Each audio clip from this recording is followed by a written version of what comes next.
Good morning, students, and let us see what's there in part 2 of the lesson number 2, Lost Spring.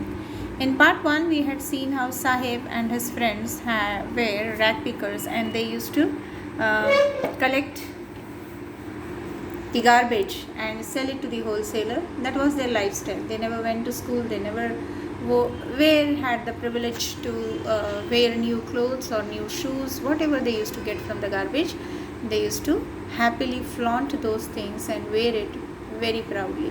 Now the second story is about Firozabad. You must have watched the video that I have sent along with this. You must have seen how great a struggle is and how generations, people have been working for generations making bangles, risking their lives and not bothering about the small injuries that are caused to them every day. When we buy bangles, we don't tend to understand the pain that has gone through making those 12 bangles that we wear, or 2 dozens or 1 dozen, that yellow, red, blue, wonderful little things that tinkle in our hands and make our hands so beautiful. So let's see what Mukesh, this is a story about Mukesh in Firozabad, wherein he has, decided that he is going to break the tradition, the age-old tradition of being a bangle seller, and he wants to become a mechanic. Let us see what Mukesh sees. Mukesh insists on being his own master. Like, he doesn't want to work for anybody. As shown in the video, the jobs are not permanent. They are on daily wages. If the employer feels, he gives you employment. Otherwise, you are without any work on that particular day. Now, Mukesh wants to be his own master and he wants to be a motor mechanic. He announces, "Do you know anything about cars?" I ask. The author asks. "I will learn to drive a car," he answers, looking straight into my eyes. His dream looms like a mirage amidst the dust of the streets that fill his town, Firozabad. So, you must have also seen the town of Firozabad, how narrow the lanes are and how crowded the city is. So, it's his dream of becoming a motor mechanic is like a mirage. You know what's a mirage? Mirage is, something which seems real but is not real. So, Firozabad, famous for its bangles. Every other family in Firozabad is engaged in making bangles. It is the center of India's glass-blowing industry, where families have spent generations working around furnaces, welding glass, making bangles for all the women in the land, it seems. So the bangles from Firozabad are quite famous and they are sent all over the land, that is India, majorly India, because Indians use more of these. They have also shown in the video how bangles are associated with some religious traditions. It also marks the marital status of a woman. So that's how it is very important. Mukesh's family is among them. None of them know that it is illegal for children like him to work in the glass furnaces with high temperatures. We saw it takes 15 hours for the furnace to melt the glass, those glass bottles that are crushed and sent into it. It takes 15 hours. And finally it comes out of the hot furnaces. Then if enforced in the dingy cells, absolutely there is no ventilation in those small cells without air and light. That the law, if enforced, could get him and all those 20,000 children out of the hot furnaces where they slog their daylight hours. They work throughout the day, often losing the brightness of their eyes. So if they are working in such bright lights of those molten glass that comes out of the furnace is very, very bright and red hot. Because of continuous exposure to that kind of light, their eyes sometimes lose their brightness. Mukesh's eyes beam as he volunteers to take me home, which he proudly says is being rebuilt. We walk down the stinking, dirty smelling lanes, choked with garbage, past homes that remain hovels with crumbling walls, about to crash, wobbly doors which are about to break, no windows, crowded with families of humans and animals coexisting in a primeval state. He stops at the door of one such house, bangs a wobbly iron door with his foot, and pushes it open.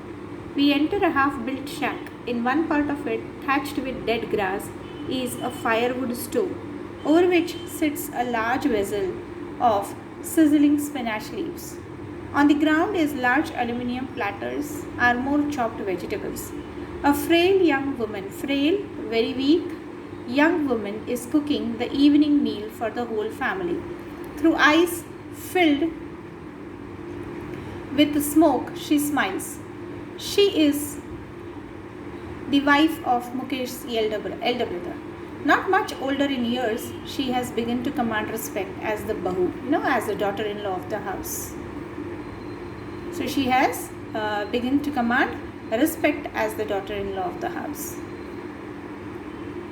Already in charge of 3 men, her husband, Mukesh, and their father.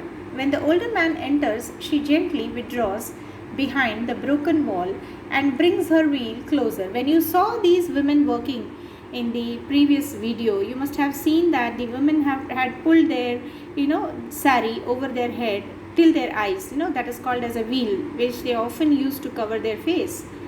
As custom demands, daughters-in-law must veil their faces, means cover their faces before male elders. In case the elder is an impoverished bangle maker. In this case, the elder is an impoverished bangle maker. In her case, especially the father-in-law is an impoverished bangle maker. Despite long years of hard labor, first as a tailor, then as a bangle maker, he has failed to renovate a house, send his 2 sons to school. All he has managed to do is teach them what he knows, the art of making bangles. So he could not do anything for them, earning just a meager livelihood, wherein he could just manage to feed them and teach him whatever art he knows, that is the art of making bangles. It is his karam, his destiny, says Mukesh's grandmother. So there is also Mukesh's grandmother living in the house, who has watched her own husband go blind with the dust from polishing the glass of bangles. They have shown that some bangles are polished with glass powders or shiny glass powders. That is how their designs are made on bangles.